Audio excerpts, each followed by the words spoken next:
Hey YouTube land, welcome once again to another action figure review. Now this time I'm hoping this is the first of many Jurassic World Dominion figures from Mattel. These have just been released worldwide as far as I'm aware, and this is the Owen Escape Pack. Now obviously the figures are not in the box, I've already opened them and taken them out. We'll just have a quick look at the box. So you have this Jurassic World Dominion logo down the bottom left hand corner. You have the T-Rex head or Rexy head in the corner as well. Then you have a big window display that displays all the figures and stuff inside. It actually has, you actually have a little handle thing on the top here for hanging it on a peg if you want to. And then on the top of the box, it just has Owen Escape Pack in multiple languages. And then in the corner, you have a Jurassic World Dominion logo.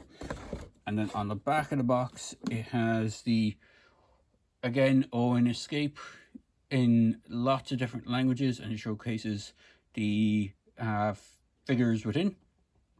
So you have a Carnotaur, also in multiple languages. The Atrociraptor, you get two Atrociraptors, and you have an Owen with a motorbike, and he comes with a multi-tool or utility tool, otherwise known as a knife. So what this set is interesting is with the new app.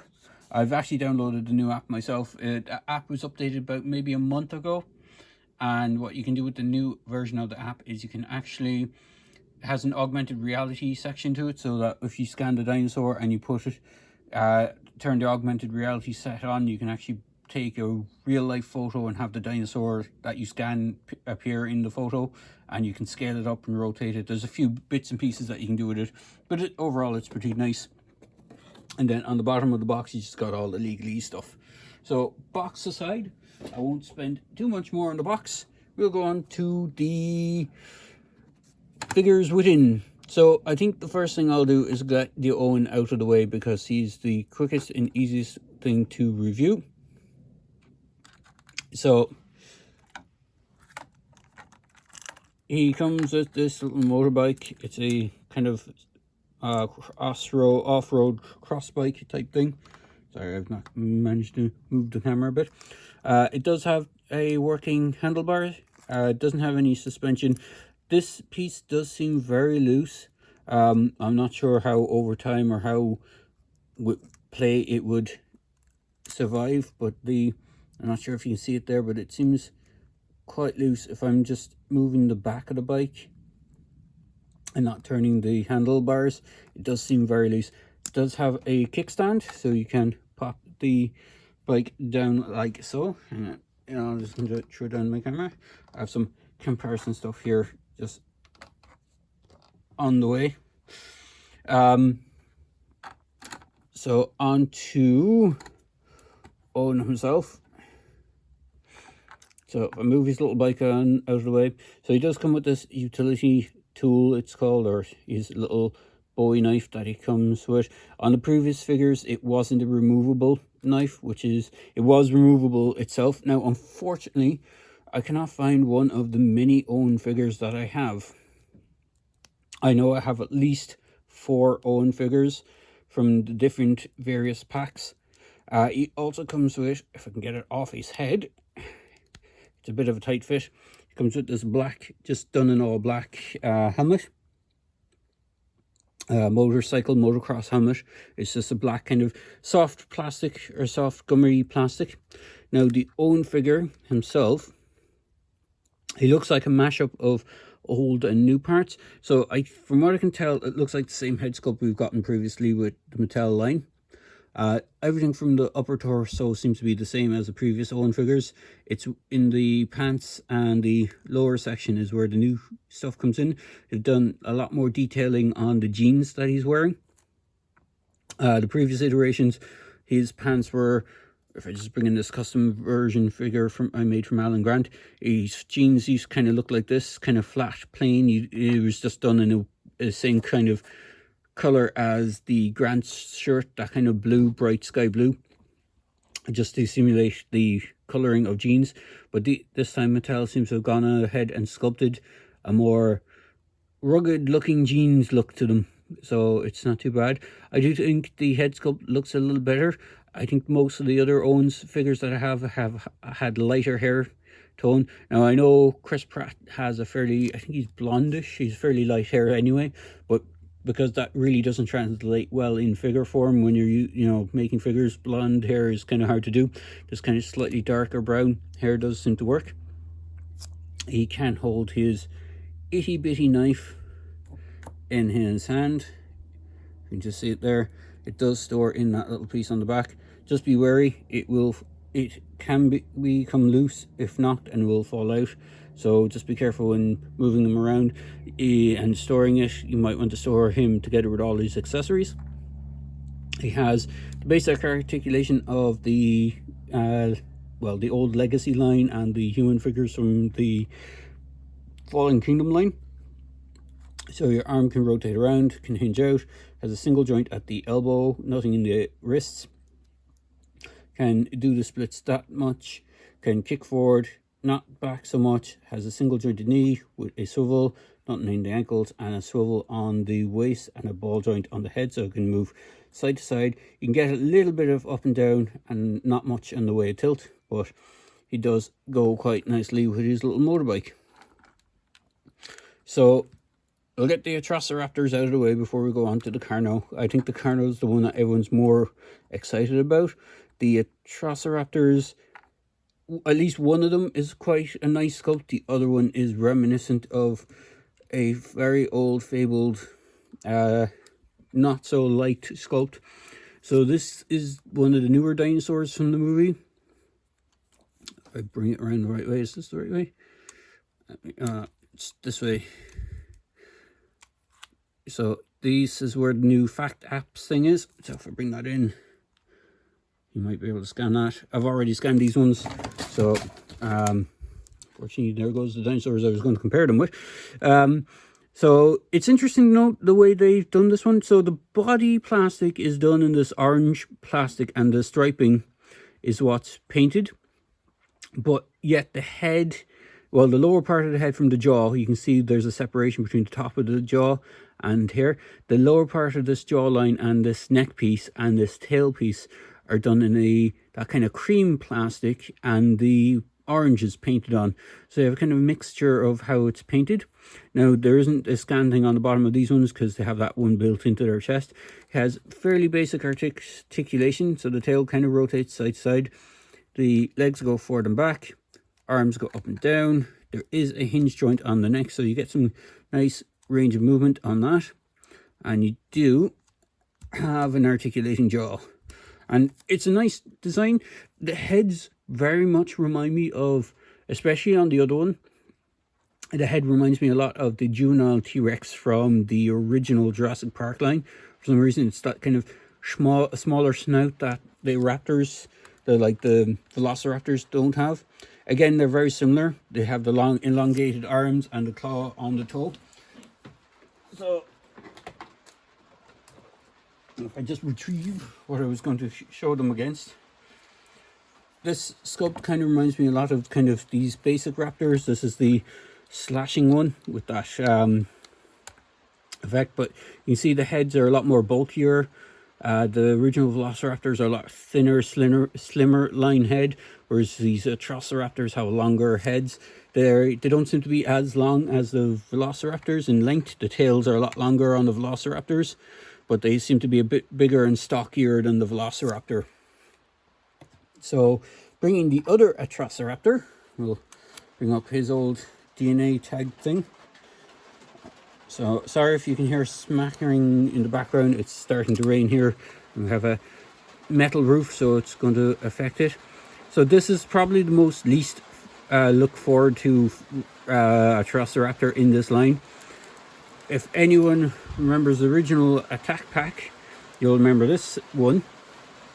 And this is one of the most least favored but most repacked Velociraptor. I think it came with 3 different sets as far as I know, and in various colors. This is the original Attack Pack version. It was fairly limited in what you could do with it. There was no articulation in the neck, whereas in this new Atrociraptor you actually have the same ball joint that the other one has. You still have the the legs and the arms can move. They just look kind of weird because of the way it's positioned. Tail does rotate. Again, on this one, the colorings do kind of match. It's weird though, the hands are done in this very light color, which is kind of supposed to represent what's on the belly. So it's like, it looks very different to the rest of the dinosaur. So you have a weird kind of colored hands. You do have articulation in the mouth as well. So I think this is basically the new crouching raptor mold that will probably get reused quite a lot. You can kind of get it to stand a little bit higher, so it is not too bad. But it has trouble standing when you're trying to, you have to get it into that just sweet spot, I would imagine, to get it to stand without its claw, lower claw holding it up. In fact, I don't think you can even do it. Hang on. Yeah, I think you have to have that lower front claw holding it up all the time. So it is a bit of a bummer. So on to the pièce de résistance of the set, which is probably the dinosaur most people want to get from this set, which is the Carnotaur. Now, I have scanned this thing in the Facts app, and according to the Facts app, it is a juvenile Carnotaur. I know people were kind of going, why is it so small? And it is actually a juvenile or a young adult Carnotaur. So there's the scan code for its Facts app thing. I do like this one, but I don't like the fact that even with a lot of the other dinosaurs in this line, the paint apps stop at the tail. They kind of cut off here just before they could continue. They should naturally continue onto the tail. I think that's a bit of a bummer. Even on some of the the older dinosaurs from the previous lines, they've always kind of done that. So it's nothing new, but it is kind of a bummer that they do that. Again, the sculpt is very nice. He has these really long feet, really big feet. He has the itty bitty tiny little hands, which are actually hinged, so they can go out and they can rotate. So they have rotation. He's the only one in the dinosaurs that have the hip joint that can splay out and go forward and back. The raptors do not. He has a head on a ball joint. There's a hinge here at the base of the neck, and he has that opening maw. And what's interesting about this one, and it'll probably, I'm not sure if this guy's even in the movie. This could be just a pack that they made up to sell the figures. But if you turn him around, you notice that he's missing a horn on his head. Normally, these guys have two horns. You see the slender bull-like head that these guys are known for. I think their name is bull lizard, is what the Carnotaur is what it translated to. So if I bring in its predecessor, its giant predecessor, and this isn't even the biggest version of him, because I recently picked up the super colossal version, which is bigger than this entire display or review station area. So this is the previous kind of version. This isn't Toro, that was recolored and repainted. I think this is the first version that came out, or maybe at least second version. This is the one that should have electronics in it, but they're not working because the batteries seem to have died on it. But it was you manually operated the tail and it would animate the head a bit. Oh, there we go. Batteries have sprung to life again. So you see, yeah, they're not holding out too well. But yeah, he does have a fairly big size comparison or size difference over the new one. So if I just bring in my tape measure, I'm going to chuck this guy off to the side. So I'll just bring in Mr. Tape Measure so you can see how long this guy is. So from tip to tail to snout is about 10 centimeters, or sorry, 10 inches. It stands just in its kind of neutral position, just around 4.5. So it's not super tall. And I'll bring in the raptors. So the kind of more upright raptor, if I just get into that kind of right stance pose from tip to tail. Nose tip to tail is just around 7.5 and about 4 in height. And I would hope the other one is around the same length and less height because of its silly pose. So tip to tail on this one is, yep, just around the same, 7.5 inches. And the height, and it's probably the highest you can get it, is the tail higher? I think the tail might be a slight bit higher than the front end.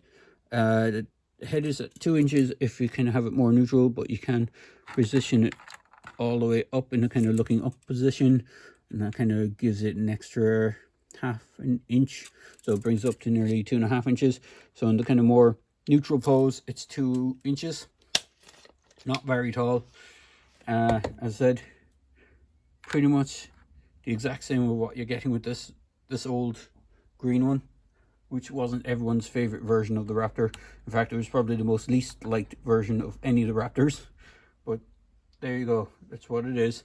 But overall, it's a very nice set. It was a bit expensive, but I think it is worth its price. And as I said, I do recommend picking it up. It should be hitting shelves now, or it should be available online now if you want to check out the usual places at the time of this recording. But overall, very nice set. I do like the Carnotaur. We'll probably get more repaints of the Carnotaur maybe down the line, or even repaints of a larger one in that color scheme. I do like that kind of color scheme for it. It's a nice kind of dark olive green with the orange striping. So there you go, guys. I hope you enjoyed this video review, and as always, please feel free to like, comment, and subscribe to my channel. Cheers.